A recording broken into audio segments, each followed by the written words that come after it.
The biggest story right now in the mainstream media is the assassination of the far-right political commentator Charlie Kirk. And that's definitely a significant development, don't get me wrong, but it's overshadowing the story that should be the number one story in the news right now. The fact that academics are now estimating that the death toll in Gaza may be as high as 680,000 people. Now, when you have a genocide being conducting like that is so overwhelmingly brutal and where journalist access is so heavily restricted, it becomes incredibly hard to estimate the actual death toll in the Gaza Strip.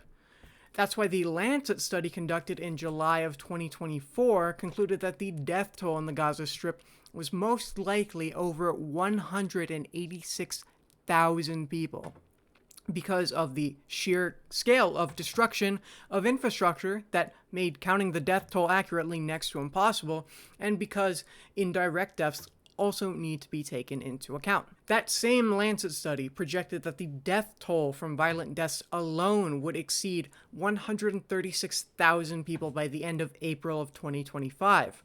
So Dr. Richard Hill and Dr. Gideon Polya recalculated that death toll, taking indirect deaths into consideration and using an incredibly conservative estimate of 4 indirect deaths for every direct death, which led them to calculate that the actual death toll in Gaza is a staggering 680,000 people.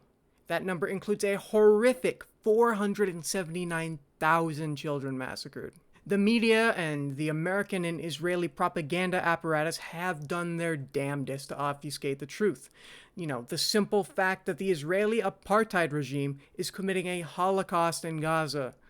But there is no denying the evidence of our eyes and ears, the footage and the bloodshed and the carnage we see coming out of Gaza every single day, and the countless war crimes we know the Israeli occupying force committed. We, the people, must continue this fight to end this Holocaust with everything we have, because that is the duty of people who can call themselves moral and decent.